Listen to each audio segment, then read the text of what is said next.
ونستعينه ونستغفره ونؤمن به ونتوكل عليه ونعوذ بالله من شرور انفسنا ومن سيئات اعمالنا من يهده الله فلا مضل له ومن يضلل فلا هادي له ونشهد ان لا اله الا الله وحده لا شريك له ونشهد ان محمدا عبده ورسوله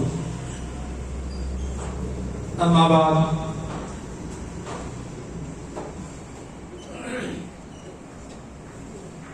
يا أيها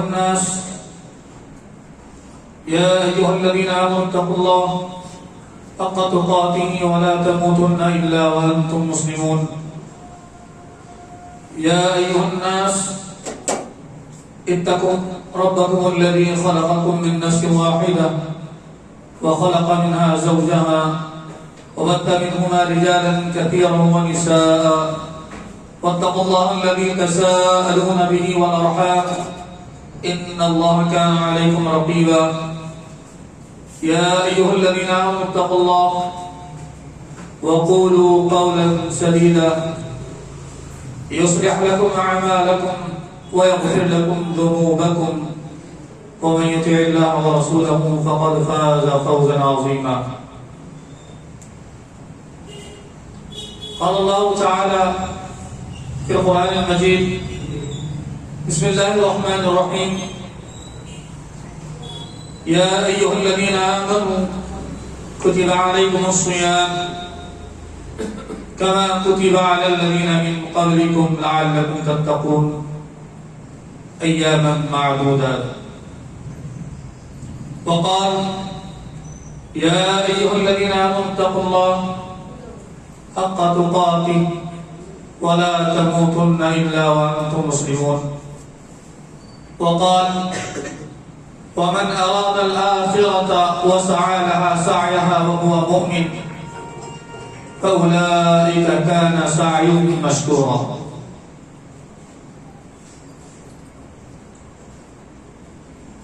حضرات،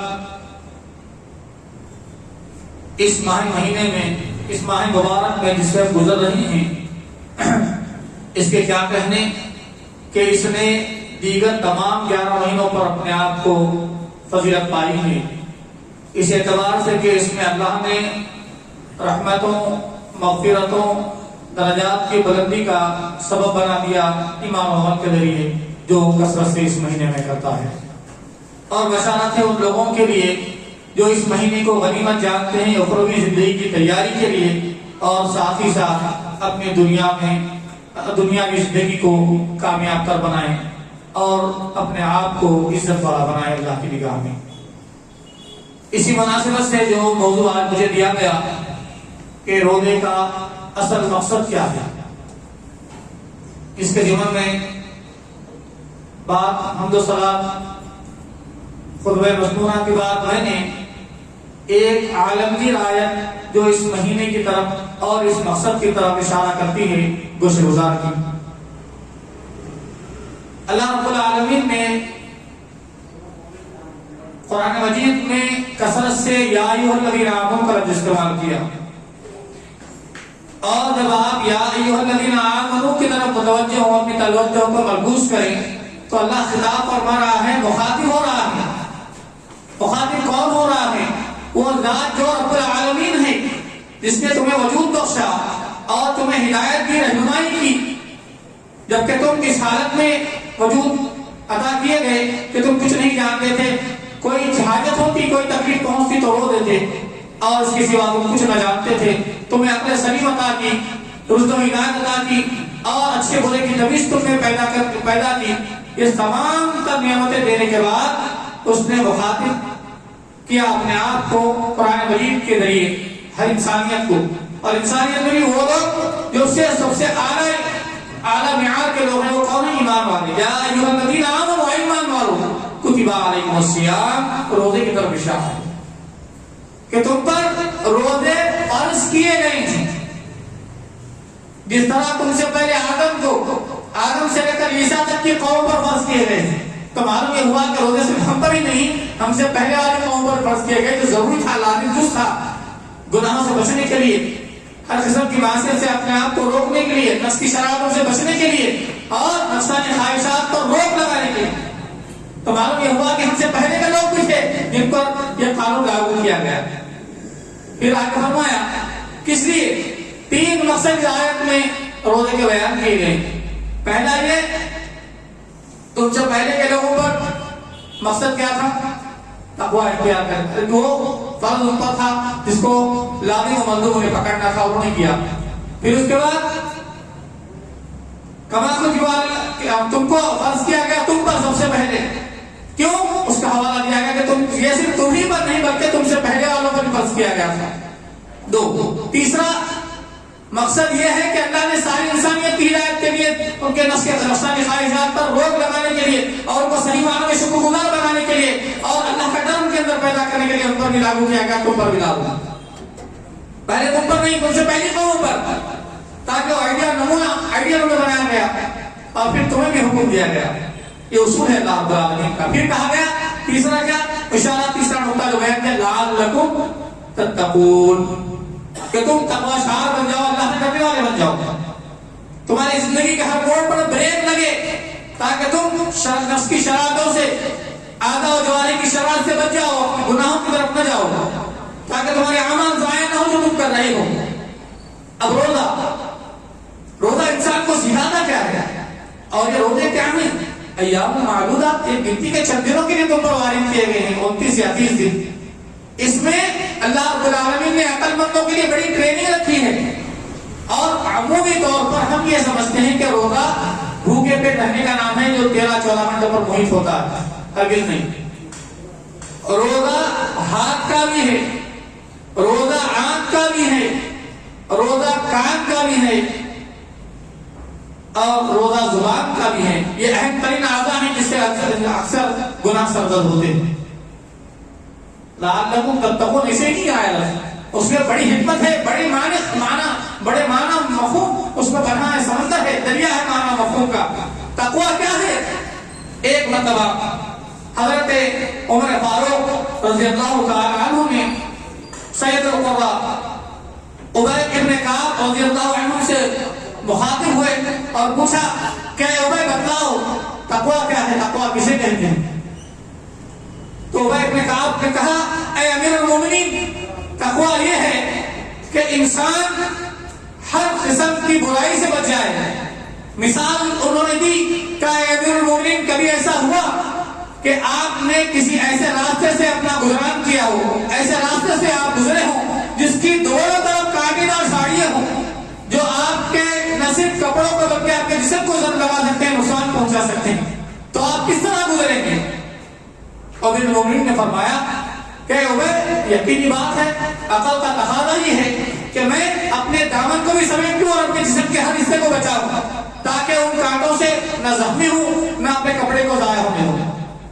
تو آپ نے فرمایا روزے کا مقصد بھی یہی ہے کہ ظاہری اور باطنی طور پر انسان اپنے آپ کو محفوظ کر لے ہر قسم کی برائی سے، گندگی سے، معصیت سے۔ وہ کیسے؟ کہ انسان روزہ ہے، کوئی اس سے الجھ جائے تو وہ کیا کرتا ہے؟ بھوک کی شدت، پیاس کی شدت کی وجہ سے وہ اپنی زبان پر قابو نہیں رکھ پاتا اور وہ ایسے کلمات نکال دیتا ہے کہ اس کے زبان کا روزہ ضائع ہو گیا، گالی گلوچ کر دیا، کوئی برے الفاظ اسے کہہ دیے، بددعا اسے دے دی، یا پھر ایسے الفاظ سے استعمال کیا لوگوں کے سامنے سے تصویر کو اس کی تصویر کر دی، گیا ہوگا۔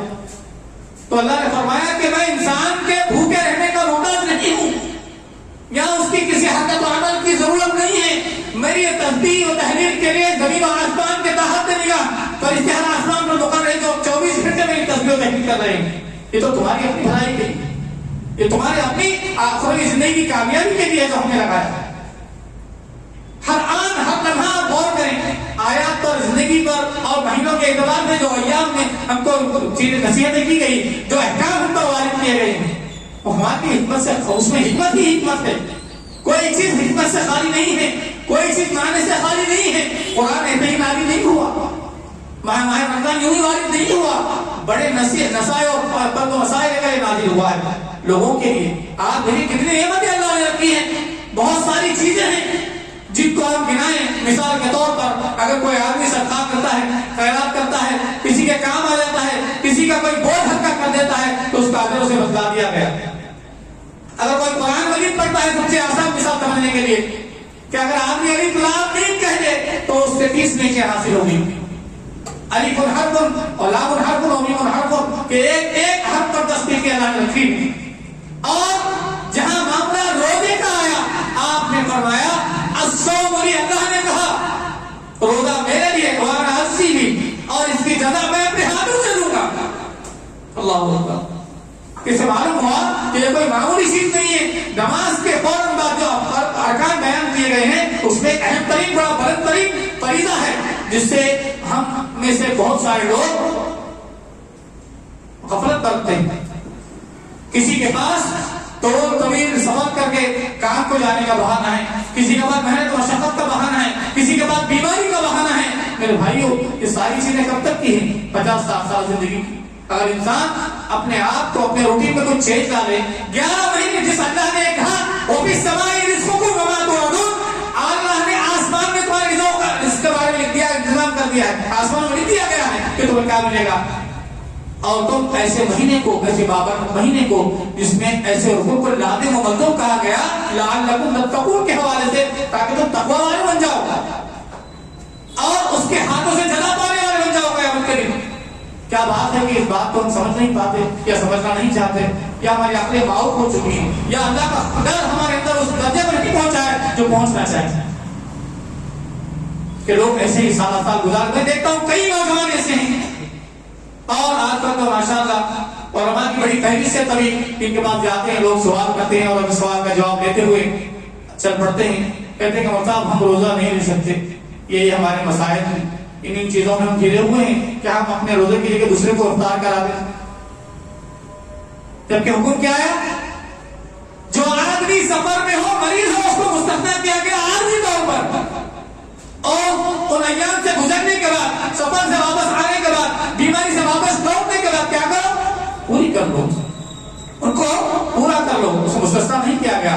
ہاں الا ایک ایسا شخص جسے بیماری سے واپس لوٹنے کی امید نہ ہو، ایسی شدید بیماری میں مبتلا ہو گیا ہو، اور تب اطباء نے اس کو اس بات کا حکم دے دیا ہو کہ تمہارے لیے روزہ کا رکھنا بزرگ صحت ہے، ہلاکت خیز بن سکتا ہے، تمہارے لیے ڈینجر ہے، تو یہ بات سمجھ میں آتی ہے کہ اللہ نے ان کو جو ہے مستثنیٰ دیا، اللہ کی بڑی رحمت ہے۔ اللہ تعالیٰ نے کہا لا یکلف اللہ نفسا الا وسعها، ہم کسی نفس کو اس کی تکلیف سے زیادہ نہیں آزمائیں۔ اللہ کی رحمت تو دیکھیں، اللہ تعالیٰ گرفت کرنے میں انسان کی طاقت کے مطابق اس پر عمل لاگو کیے گئے ہیں۔ کیا بات ہے، اس کے باوجود انسان سمجھتا نہیں، غور و فکر نہیں کرتا، تدبر نہیں کرتا کہ وہ زندگی جو یوں ہی ختم ہونے والی ہے، جو کچھ اس کی پونجی ہے وہ ساری اس کے بچوں کے حوالے ہو جاتی ہے، بچوں کے حوالے ہو جانے والی ہے، جو چند دنوں کے لیے آوازاری کریں گے تو اس کے بعد اس طرح بھول جائیں گے، اس طرح کبھی یاد ہی نہیں کیا، کیونکہ انسان کی فطرت میں ہے یہ چیز۔ لیکن جو چیز باقی رہنے والی ہو کیا ہے؟ یہ تمہاری نمازیں، یہ تمہارا روزہ، یہ تمہارا قیام، یہ تمہاری استغفار، یہ تمہاری افضل لوگوں کے ساتھ، یہ تمہاری صدقات و خیرات، والباقیات الصالحات۔ باقی رہنے والی چیز کون سی ہے؟ تمہاری نیکیاں جو تمہارے ساتھ یہاں پر بھی تمہیں اللہ کے فضل و کرم سے جو درفات بلندی عطا فرمائیں گی، اور اس کے بعد نہ ختم ہماری زندگی کامیابی سے ہم قرار کر دیں گے۔ تو معلوم یہ ہوا کہ ابی بن کعب نے کہا اے امیر المومنین کہ آپ اپنے کیسے گزریں گے؟ تو اسی طرح معصیت کا جو معاملہ ہے کہ ہر طرف سے شیطان لگا ہوا ہے، اس نے تو ذات کی قسم کھائی ہے، اس ذات کی جس نے اسے بھی پیدا کیا، ہمیں پیدا کیا، کہ میں رہتی دنیا تک اے اللہ تیرے ان بندوں کو بھٹکاؤں گا اور گناہ کی طرف ڈال دوں گا اور ان کو جنت سے دور کر دوں گا، جس طرح انہوں نے مجھے جنت کے داخلے سے باہر کیا۔ تو جب کہ کہا گیا یا ایھا الذین آمنوا لا تتبعوا خطوات الشیطان، اے ایمان والو تم ہرگز اتباع نہ کرنا، کس کی؟ شیطان کی، مردود کی، ان لوگوں کی جو معصیت کی طرف ڈالتے ہیں، اللہ کی نافرمانی کی طرف تمہیں گامزن کرنے والے ہیں۔ کیوں؟ انہ لکم عدو مبین، وہ تمہارے بے شک کھلے دشمن ہیں، وہ تمہارا کھلا دشمن ہے۔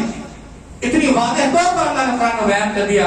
پھر ہمارے پاس یہ بہانے ہیں، 30 دن کے روزے ہم پر گرا ہے، کیسی ہماری زندگی ہے کہ انسان بھوک پیاس، ویسے بھی آپ دیکھ لیں مجموعی طور پر انسان ناشتہ کرتا ہے تو کبھی 2 بجے، کبھی 3 بجے کھا، کبھی عصر کے وقت لوگ بسو کھیت کے وجہ سے کھانا کھاتے ہیں، تو میرے بھائیوں بتلاؤ، اگر وہ آدمی صحیح کر لے تو اس کے بعد افطار کے لیے بچا ہی کتنا کہ کوئی آدمی 3-4 بجے کھانا کھاتا ہے، 2-3 گھنٹے کی اور مشقت بچی ہوئی، اتنا کیلکولیشن نہیں، ساری چیزوں کی ہوشیاری ہمارے پاس ہے، ساری چیزوں کا جو ہے ہمارے پاس علم ہے، لیکن کوئی چیز کی طرف ہم اپنی عقل کو دلکش نہیں دیتے، تو وہ ہے روزہ، فرض نماز، صدقات و خیرات، لوگوں کے ساتھ رحم، فود گزر، ان چیزوں سے ہم دور کیوں؟ کیونکہ ہم متبع ہیں شیطان کے، فرما بردار بنتے ہیں اپنے نفس کے.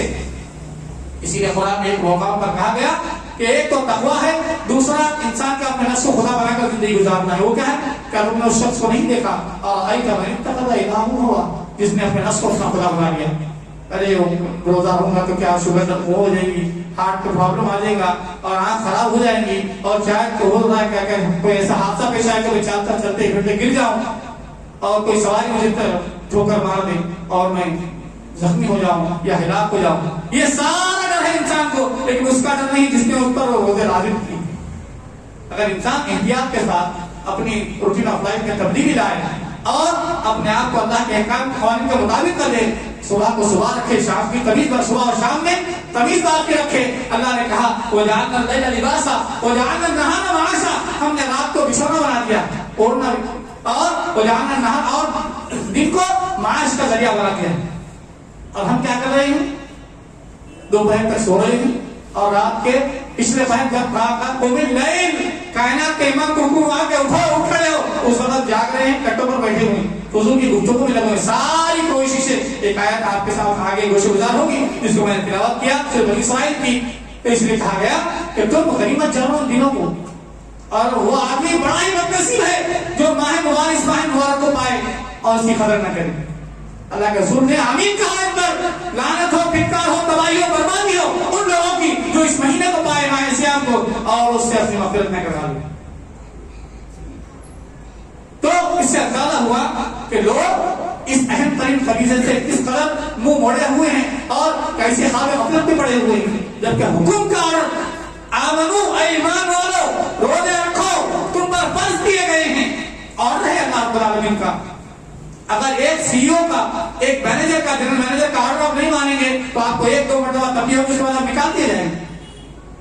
اور اس مالک کی، جو اس کا بھی مالک ہے، بادشاہوں کا بادشاہ، اس کی لمحہ بلمحہ وقتاً فوقتاً نافرمانی ہوتی جا رہی ہے اور دل پر دماغ پر کوئی جنبش جو نہیں رہ رہی ہے، نہ خوف خدا ہے، نہ دل لڑ رہا ہے، نہ اس کا محاسبہ کرنے کا وقت ہی نہیں مل رہا ہے. اتنے سخت ہمارے دلوں میں دل ہے کہ پتھر کسی نہیں کہ ذری کی تکلیف اور ذرا بھی خوف، ذرا بھی لرزہ پر طاری ہمارے وجود پر طاری نہیں ہوتا کہ معصیت تو معصیت کیے جا رہے ہیں. کہ اس دن جس دن تمہیں خار بدکار لوگوں میں شامل کر دیا جائے گا، معصیت نافرمانوں میں، مجرموں میں کھڑا کر دیا جائے گا کہ ان پر ایسے ایسے مہینے وارد ہوئے، ایسے احکام ہم نے نازل کیے تھے جو انہی کی بہتری کے لیے تھے، انہی کی اخروی کامیابی کے لیے تھے، رفعت بلندی کے لیے تھے، عزت کے لیے تھے، اور انہوں نے اسے ٹھکرا دیا، بس یہ کچھ ڈال دیا. اللہ کے رسول کے بارے میں آتا ہے کہ آپ بھی کیا کہیں گے، آپ بھی ان سے مستثنیٰ ہو جائیں گے، آپ بھی برات کا اظہار کریں گے. یہ قوم، یہ وہ قوم جس نے قرآن کو بددور ڈال دیا تھا اور آج جس سے شفاعت کی ہے امیدیں وابستہ کی ہوئی ہیں، میں نہ ان سے ان کی شفاعت، ان کے لیے نہ شفاعت کی درخواست کروں گا، نہ ہی ان کی طرف چہرہ کروں گا. ایسے لوگوں کا کیا بنے گا؟ تو میرے بھائیوں، تو ہم کو چاہیے کہ مقصد کیا ہے کہ انسان کے اندر ایک لعلکم تتقون، ایک اور موقع پر کہا لعلکم تشکرون. شکر گزاری کا مادہ بھی روزے سے پیدا ہوتا ہے. وہ کیسے؟ ایک آدمی جو بڑی مشکل سے مہینے بھر میں ہر روز کی وقت کا کھانے سے میسر آتا ہے، روزہ اس بات کا احساس دلاتا ہے. جب آدمی 13 گھنٹے کا روزہ ہے، 13-14 گھنٹے پر محیط، جب اسے پیاس کی شدت ہوتی ہے، جب وہ کمزور پڑ جاتا ہے، تو اس بات کا اسے احساس ہوتا ہے کہ بھوک کیا ہوتی ہے، پیاس کیا ہوتی ہے، اور فاقہ کرنا کیا ہوتا ہے. کہ کسی کے پاس 2 وقت کی روٹی میسر نہ ہو، جن کو اللہ نے اتنی ساری نعمتیں دی ہیں، اس کے بعد اللہ سے ڈرتے ہیں تو وہ شکر گزار بھی بنتے ہیں. یہ اللہ تیرا بڑا شکر ہے، ان پر کیا گزرتی ہوگی ان کے گھر میں کئی دن چولہے نہیں کرتے تھے. اور ماضی میں بھی دیکھو آپ کیسے کیسے صحابہ اکرام تھے، امہات المؤمنین کے گھروں میں چولہا نہیں کرتا تھا، لیکن کیا روزے انہوں نے چھوڑے؟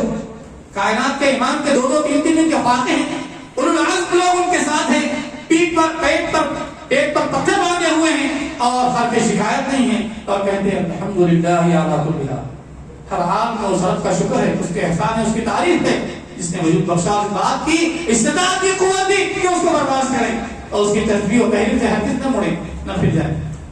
یہ ہے ایمان، یہ ہے تقویٰ۔ ایمان کا اعلیٰ ترین درجہ تو یہ ہے، اگر ایک وقت پر کھانا نہ ملے، جو چیز کہیں گئی اور نہیں پکائی جائے تو ہم گھر کو گھر میں باقی نہیں رکھتے، اس کا عمل ختم کر دیتے ہیں۔ تو کہا گیا لعلکم تشکرون، ذرا ان کو دیکھو جن کو کھانا میسر نہیں ہے، اور جو زندگی کے بہت سے لمحات بھوکے ہی سو جاتے ہیں۔ کوئی بھوکا ہوتا ہے تو بھوکا ہی سو جاتا ہے، کیسا آدمی، کیسے لوگ ہیں۔ اور کوئی ایسا ہے کہ پیٹ بھر سے پوری زندگی کھانا نصیب نہیں ہوا، اور تم صرف یہ 29-30 دن کے روزے گرا گزرتے ہیں جو تمہاری اخروی زندگی کامیابی کے لیے ہم نے لگائے تھے۔ کیوں؟ تاکہ تمہارے اندر ان کو جذبہ پیدا ہو اللہ کا شکر ادا کرو۔ اس لیے کہا گیا کہ تم جب تمہیں نعمتیں دی جائے تو تم اپنے سے اوپر والے کو نہ دیکھو، بلکہ اپنے کمتر آدمی کو دیکھو، اس کے حالات کو دیکھو، اس کے معاش کو دیکھو، اور اس کے گھر کے حالات کو دیکھو، تو تم یقیناً شکر ادا کرو گے اللہ کا، اگر تم ایمان والے ہو۔ تو پھر آگے فرمایا گیا کہ اے ایمان والو اللہ پہ ڈرو اور اللہ پہ ہر آن اس بات کی امید وابستہ کرو، حرکت و اچھے حرکت و عمل کے ذریعے۔ اے اللہ تو ہمیں تقوی والا بنائے رکھ، اور اس وقت تک موت نہ دے جب تک کہ ہم کامل مسلم نہ ہو جائیں، تسلیم ختم کرے، احکامات آگے کرنے والے نہ بن جائیں۔ اور پھر ایک اور آیت جو آپ کی گزار کی گئی، ومن اراد الآخرۃ وسعى لها سعيها وهو مؤمن، اور ان کی تمام تر کوششیں جو کرتے ہیں اگر اخروی زندگی کی کامیابی تبرک کے لیے ہوئی اور وہ ساتھ ساتھ ایمان والے ہوئے تو اولئک کان سعیهم مشکورا، ایسے لوگوں کی کوششیں اللہ تعالیٰ کے یہاں قدر والی ہیں، اور اللہ تعالیٰ ضرور اس کی قدر کرنے والا، قدر شناس ہے، بہترین قدر شناس ہے۔ سورہ بنی اسرائیل میں کہا گیا، یہاں پہ مومنوں سے خطاب ہوا، آخرت کو ٹیلی کیا ہے، ومن اراد الآخرۃ وسعى لها سعيها وهو مؤمن۔ یہاں مسلمان نہیں کہا گیا، کوئی اور طریقے کا مسلک کا نام نہیں، کسی اور کا نام نہیں لیا گیا، مومن سے اللہ خطاب ہے جن کی تمام تر کوششیں کس کی ہوئی؟ آخرت کی کامیابی کے لیے، آخرت کی توبہ کے جس طرح کرنی ہونی چاہیے اس طرح کی کوشش، ایسی ویسی نہیں، کبھی نماز پڑھ لی، پڑھی نہیں پڑھی، کبھی روزہ رکھ لیا نہیں رکھ لیا، ایسے نہیں، بلکہ جس طرح ہونی چاہیے وسعى لها وهو مؤمن، اور ساتھ ساتھ وہ ایمان والے بھی ہوں، شرط لگائی گئی۔ تو اس سے معلوم ہوا کہ کامل ایمان والا ہو، پھر توحید والا ہو، پھر یہ سارے اعمال کو انجام دے تو اس کا اللہ تعالیٰ بہترین قدر شناس ہے۔ پھر آگے فرمایا گیا ایک اور حدیث میں اس میں کہا گیا کہ وہ لوگ جو اس مہینے میں روزہ رکھتے ہیں اللہ سے ڈرتے ہوئے اور اپنے اعضاء و جواہر کو اپنے قابو میں رکھتے ہیں اور اس کو بڑے احتیاط سے استعمال کرتے ہیں، کسی نے کچھ کہہ دیا تو کہتے ہیں کہ میں روزے سے ہوں، کسی پر ہاتھ نہ اٹھایا، ہاتھ سے ظلم نہ کیا، کسی سے غیبت کان سے کسی کے لیے بگاڑ نہ پیدا کیا، چغلخوری نہ کی، بدگمانی نہ کی زبان سے، اور اپنے آنکھ کو اور اپنے زبان کو روکے رکھا، اور اپنے ان اعضاء کو بھی جس کے بارے میں سخت سوال ہوگا، جس کے بارے میں کائنات کے امام نے گارنٹی دی کہ کہا کہ جو اعضاء تمہارے ہیں، جو اہم ترین اعضاء ہیں، اگر تم اس کی ضمانت دے دو تو میں تمہیں جنت کی ضمانت دے دوں، وہ کیا ہے؟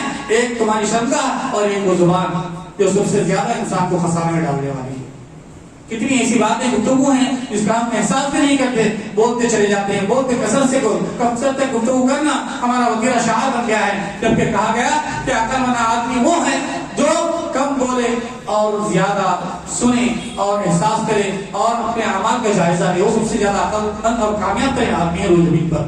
آپ دیکھیں گے کہ میں نے پچھلے دروس میں بھی کہا کہ حضرت انس بن مالک رضی اللہ تعالیٰ عنہ، ابو ہریرہ رضی اللہ عنہ، اتنی اولو العزم شخصیتیں جن کے بعد جن کے سینوں میں حدیث کا بحر ذخار موجود تھا، اور ابو ذر غفاری رضی اللہ تعالیٰ عنہ کی زندگی دیکھیں جس کے بارے میں عمر فرماتے ہیں کہ ایک ایسی آزمائش میں ابو ذر تم نے اپنے آپ کو ڈال دیا، اگر میں امیر نہ ہوتا تو یقین جانیے اس کے ذریعے میں، اگر لوگ مجھ پر حق شکایت کریں گے، سوال اٹھا دیں گے، اگر میں آپ کو اس سے مستثنا کر دوں، اگر میری ذات پر یہ معاملہ ہوتا تو عمر اپنے جسم کا ہر حصہ ابو ذر کے لیے قربان کر دیتا۔ اور ڈر کا یہ عالم ہے کہ ابو ذر نے اپنی پوری زندگی کو اللہ کی خاطر گزار دی، ایسی اطاعت کہ جب آخری وقت آیا تو اس کے پاس اپنے کفن کا سامان بھی نہیں تھی۔ یہ ہوتا ہے تقویٰ، یہ ایمان ہے کہ جس کے ذریعے اللہ نے ہم کو قرآن مجید میں ایسے عظیم ترین لقب سے مرتب کیا، رضی اللہ عنہ ورضوان، وہ اللہ سے راضی ہو گئے، اللہ ان سے راضی ہو گیا۔ تو یہ اللہ تعالیٰ چاہتا ہے کہ تقویٰ وہ ہو کہ اللہ تعالیٰ کے ایک انسان کے عمل ایسے ہوں کہ اللہ رب العالمین سے ہم کلام کس سے ہوگا کہ وہ لوگ جنہوں نے اپنی زندگی کو اطیع اللہ و اطیع الرسول کے مطابق گزارا. ہر قسم کی آزمائشیں ان پر آئی، پریشانیاں آئی، لوگوں نے آزمایا، دنیا والوں نے آزمایا، معاش کے ذریعے، دل آزاری کے ذریعے اور بیماریوں کے ذریعے، اور وہ صابر و شاکر رہے. یہیں پر وہی اب جو درس کس بات کا مل رہا ہے؟ صبر. بھوک لگی اللہ دیکھا، پیاس لگی اللہ رب العالمین نے مہربان ہے. اگر ہم بند کمرے پیتے ہیں تبھی اللہ رب العالمین دیکھ رہا ہے.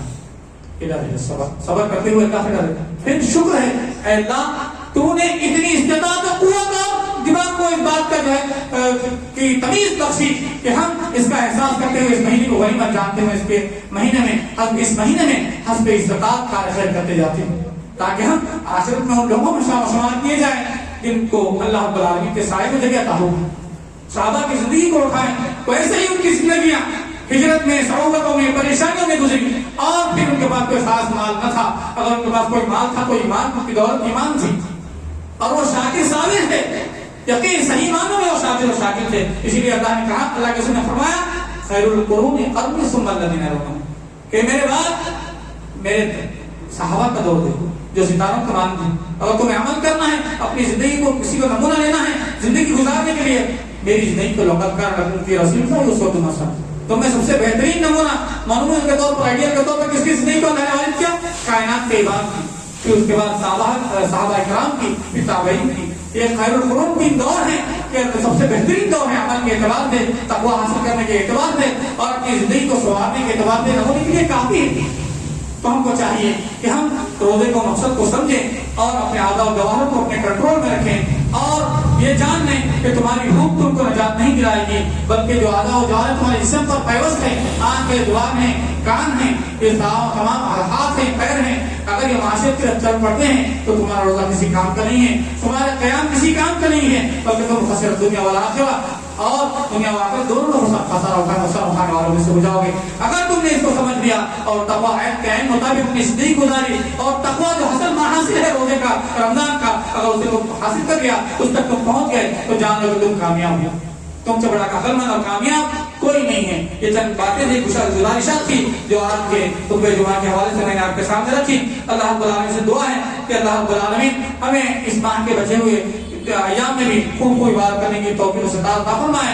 اور اب تک جو ہم نے عبادتیں ٹوٹی پھوٹی کی ہیں اپنی طاقت کے مطابق اللہ تعالیٰ اپنے فضل و کرم سے اسے قبول و منظور فرما لے اور ان اعمال کو اور آنے والے ایام کے اعمال کو ہر قسم کی نمود و نمائش سے ریاض پاکزا فرما لے.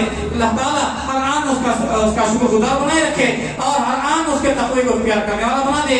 اگرچہ وہ ہمیں دیکھ رہا ہے، ہم اس کو دیکھنے کی استطاعت نہیں رکھتے، ہر آن ہر لمحہ اسے ڈرنے والا بنا دے اور ہر قسم کی کامیابی، رفعت، بلندی، عزت اللہ تعالیٰ ہم تمام کا مقدر فرما دے. اور اللہ رب العالمین روز زمین پر جا کے ایمان بچے بسے ہوئے ہیں ان کی حفاظت فرمائے، ان کے ایمان کی حفاظت فرمائے، ان کے مان کی حفاظت فرمائے، ان کی عزت کی حفاظت فرمائے. اور جو لوگ دعا کے لیے اللہ تعالیٰ ان تمام کی جائز مرادوں کو تو اپنے فضل کرم سے قبول و منظور فرما. اے اللہ جو نہیں کہیں ان کی جائز مرادوں کو تو قبول فرما. اے اللہ جو مقبول ان کے قدموں کی ادائیگی کے اسباب پیدا فرما. اے اللہ جو بیمار شفا کاملہ واجبہ فرما. اے اللہ جو لوگ موجود ہیں جنہوں نے تیری وعدہ نصیحت تیرے کلام کی آیتیں سنی ہیں، تیرے نبی کا اسوہ سنا ہے، مشمول میں مجھ کہنے والے کو ہم تمام کو دوسروں کو اس کو پہنچانے کی قوت و استطاعت اور توفیق رحیم عنایت فرما. اے اللہ ہمارا مواخذہ نہ فرما کہ ہم اس کے مقام میں نہیں ہیں. اے اللہ ہمارے محاسبے کو آسان فرما دے. اے اللہ حاسب نظام اسرا والا ہمارے ساتھ فرما دے. اے اللہ جو غلطیاں ہمیں روزے کے حق میں ہوئی ہیں، ہو رہی ہیں، اے اللہ اس کا تو مواخذہ نہ فرما. اے اللہ اس کو صدقات و خیرات کے ذریعے اس کو تبدیل کرنے کی قوت و استطاعت ہمیں عطا فرما. اے اللہ ہمارے عمل کا ہر روز سونے سے پہلے ہمیں جائزہ لینے کی توفیق عطا فرما. اے اللہ ہر چھوٹے بڑے گناہ سے نفس کی شرارت سے بچنا ہمارے لیے آسان فرما. اے اللہ ایسے لوگوں سے ہمیں محفوظ کرنا جس سے ہمارا ایمان سلامت رہے. اے اللہ ایسے لوگوں کے دوست دراز سے ہمیں دور رکھ جس سے ہمارا ایمان اور ہمارے اخلاق اور نقصان میں خسران میں پڑ سکتے ہوں. اے اللہ ایسے لوگوں کو سچا دوست بنانے والا بنا جو حاملین قرآن ہیں، حاملین متبع رسول ہیں. اے اللہ ایسے لوگوں کو اپنا ساتھی بنانے والا بنا. اے اللہ اچھے لوگوں میں رکھ. اے اللہ جب تک دنیا میں عزت سے رکھ، عزت والوں میں رکھ، اور جو ہمارے خاتمے کا وقت آئے تو ایسے حالت میں ہم کو اٹھا لے کہ تو ہم سے راضی ہو جائے کہ ہر آن ہم تجھ سے راضی ہیں. آمین. اقول قولی ھذا استغفر الله ولكم ولسائر المسلمين فاستغفروه انه هو الغفور الرحيم. بارك الله لنا ولكم في القرآن العظيم ونفعنا وإياكم بالآيات والذكر الحكيم إنه تعالى جواد كريم ملك بر رؤوف رحيم رب حليم.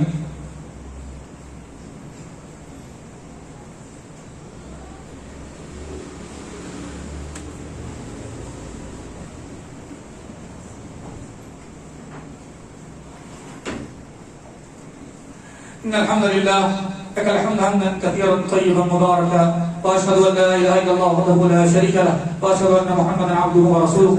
اللهم أرنا الحق حقا وارزقنا اتباعه، وأرنا الباطل باطلا وارزقنا اجتنابه، وشر الأمور محدثاتها، وكل محدثة بدعة، وكل بدعة ضلالة، وكل ضلالة في النار. فأعوذ بالله السميع العليم من الشيطان الرجيم. بسم الله الرحمن الرحيم. إن الله وملائكته يصلون على النبي يا أيها الذين آمنوا صلوا عليه وسلموا تسليما. اللهم صل على محمد وعلى آل محمد كما صليت على إبراهيم وعلى آل إبراهيم إنك حميد مجيد. اللهم بارك على محمد وعلى آل محمد كما باركت على إبراهيم وعلى آل إبراهيم إنك حميد مجيد. عباد الله رحمني ورحمكم الله، إن الله يأمر بالعدل والإحسان وإيتاء ذي القربى وينهى عن الفحشاء والمنكر والبغي يعظكم لعلكم تذكرون. اذكروا الله يذكركم وادعوه يستجب لكم، وذكر الله تعالى أعلى وأولى وأجل وأكبر وأكبر. وأقيموا الصلاة.